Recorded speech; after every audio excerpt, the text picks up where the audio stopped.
Hello everyone. Today I am going to teach you about pedagogy of mathematics. It is important for CTET paper 2 examination. So, pedagogy of mathematics, first necessary things are learning by doing. Learning by doing, that is very important. ठीक है? So, learning by doing, करके सीखना. Okay? According to NCF 2005, school education must be linked with the life outside the school. NCF 2005 ने school education को बाहर की दुनिया से, आउटर वर्ल्ड से जोड़ करके हमारे मैथमेटिक्स या को अदर सब्जेक्ट्स के करिकुलम में आउटसाइड द स्कूल के लाइफ करिकुलम से रिलेट करके पढ़ाना स्टार्ट करने को अच्छा माना गया. एनसीएफ 2005 नेशनल करिकुलम फ्रेमवर्क 2005 ने यही कहा कि स्कूल एजुकेशन है वो बाहर की दुनिया से भी लिंक होना चाहिए. थर्ड है student learn better without stress and fear. Students जो हैं बिना स्ट्रेस एंड फियर के ज़्यादा गेन कर सकते हैं. यदि हम किसी को मार करके पढ़ाते हैं, पीटते हैं, उसको डांटते हैं, बात बात में उसकी कमी निकालते हैं, so they are not going to learn anything. वो लर्न करेंगे बस उसी टाइम के लिए, आपको उन्होंने आंसर कर दिया, उसके बाद से उस चीज़ को भूल जाएंगे. So it is very important that we should not give stress to students. उन्हें स्ट्रेस, किसी भी प्रकार का स्ट्रेस ना दिया जाए. तो फोर्थ है truly said that one has to grow into a junior scientist before one can blossom into a junior mathematician. यदि जूनियर साइंटिस्ट बनने के पहले जो एक बच्चा है जो एक साइंटिस्ट बनने के लिए अपने आप को तैयार कर रहा है, निर्माण कर रहा है, तो ऐसा कहा जाता है कि जूनियर साइंटिस्ट बनने के पहले एक जूनियर मैथमेटिशियन बनना बहुत ही ज़्यादा इंपॉर्टेंट होता है. मैथमेटिक्स के एम्स क्या हैं, टीचिंग मैथमेटिक्स के एम्स क्या हैं, आइए जानते हैं. To develop the mathematical skill like accuracy, neatness, okay, brevity, estimation among the students. Mathematics की स्टडी में सबसे ज़्यादा एक्यूरेसी मतलब कि शुद्धता पर ध्यान दिया जाता है. हमारा जो आंसर गलत हो जाता है तो हम उसे भी अप्रॉक्स करके सही नहीं मान लेते हैं. उसके पूरे रूट तक जा करके उसका जो सही आंसर है, या तो हमने प्लस किया, माइनस किया, जोड़, घटाना, गुणा, भाग जो भी किया, उसका हमें एक्यूरेट आंसर चाहिए या निकालना ही पड़ता है. नीटनेस भी ज़रूरी है.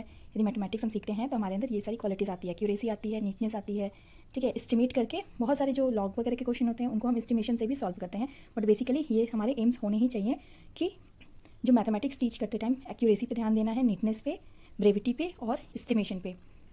फिफ्थ पॉइंट जो है to develop their power of decision making. Mathematics पढ़ने से जो हमारी डिसीजन मेकिंग कैपेबिलिटी होती है वो ज़्यादा पावरफुल होती है.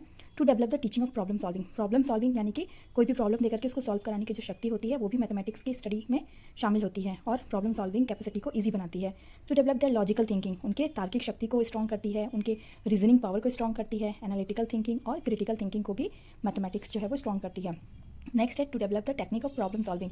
प्रॉब्लम सॉल्विंग की जो कैपेसिटी होती है वो भी मैथमेटिक्स के द्वारा है ही क्या होती है, स्ट्रॉन्ग होती है. To develop their scientific attitude to estimate find the verify result. और वेरीफाई रिजल्ट यानी कि एक्यूरेट रिजल्ट पाने में भी सहायक होती है. और इनोवेशन इन टीचिंग मैथमेटिक्स के क्या क्या इनोवेशंस हैं. सबसे पहला है मास्टरी लर्निंग, जिसको कि BS ब्लूम ने दिया था. Okay, so division of content into unit. इनके कुछ पॉइंट्स हैं कि कंटेंट को जो है यूनिट करके पढ़ाया जाए, ना कि एक साथ ही कंटेंट को लाद दिया जाए बच्चों पे, ठीक है. फॉर्मूला वाइज जो चीज़ें हैं उनको एक्सप्लेन की जाए. सेकंड है इंडक्टो डिडक्टिव मेथड, जिसमें कि इंडक्शन मेथड जो है स्पेसिफिक से सिंपल की तरफ यानी कि स्पेसिफिक से जनरल की तरफ पहले कठिन थ्योरीज पढ़ा देना, उसके बाद से जो है एग्जाम्पल वगैरह प्रोवाइड करना. और जो डिडक्टिव मेथड है वो पहले एग्जाम्पल दे करके फिर से कठिन चीज़ों की ओर बढ़ना. एनालिटिकल सिंथेटिक मेथड है नेक्स्ट. इसमें क्या है, एनालिटिकल में है breaking down and moving form, unknown to known. Unknown से नोन में जाया जाता है. वैसे भी हमारे लिए जो चैप्टर हैं जो न्यू हैं वो अननोन ही होते हैं, उसके बाद जैसे जैसे हम पढ़ते हैं वो हमारे लिए नोन होते जाते हैं. तो ये एनालिटिकल मेथड है. बट सिंथेटिक मेथड क्या है, पुटिंग टुगेदर नोन बीट्स, यानी कि हमारे पहले के एक्सपीरियंस से, पहले के पूर्व नॉलेज को लेते हुए जो हमें चीज़ें पढ़ाई बताई दिखाई जाती हैं वो हमारा सिंथेटिक नॉलेज है. प्रॉब्लम सॉल्विंग मेथड है knowledge to be learn in the form of a problem. Problem solving भी बेस्ट मेथड है कि कोई भी जिसका हम आंसर पाना चाहते हैं उनको हम प्रॉब्लम की तरह पुट डाउन करते हैं स्टूडेंट के सामने और वो उनका आंसर निकालते हैं. प्ले वे मेथड ये सबसे सटीक मेथड है मैथमेटिक्स लर्निंग का. गेम्स, पजल्स दे करके उन्हें फिर स्टडी करवाया जाता है और उनके आंसर को इजीली निकलवाया जाता है. लेबोरेटरी मेथड, कोई चीज़ जैसे कि हमने कोई चीज़ दे दिया उनके सामने, ठीक है, और वो देख करके ऑब्जर्व करके उसके बारे में लिखते पढ़ते और बताते हैं. इसको लर्निंग बाय डूइंग मेथड भी कहा जाता है. मेकिंग, जैसे कि ऑब्जर्विंग और मेकिंग मॉडल्स, कुछ मॉडल दे दिया गया, फिर सारे बच्चों को इकट्ठा करके उन्हें लर्न करने के बारे में देखने के लिए कहा गया. पेपर फोल्डिंग, पेपर कटिंग, ये सारे जो मेथड हैं वो भी हमारे लेबोरेटरी मेथड में आते हैं. ओके, ज्योमेट्री में जो हम कंस्ट्रक्शन करते हैं वो भी हमारा लेबोरेटरी मेथड में आता है. पेडागोगिकल रिसोर्सेज जो हैं जैसे चार्ट्स, मैनिपुलेटिव्स, प्रोग्राम, लर्निंग मटेरियल, ये जो है हमारे मैथमेटिक्स में बहुत ही स्पेशल रोल प्ले करते हैं. Computers and so on. Activities जैसे कि क्विज कंपटीशन करा लिया जाए, प्रोजेक्ट, रोल प्ले, सेमिनार, ये सब बहुत उपयोगी होते हैं.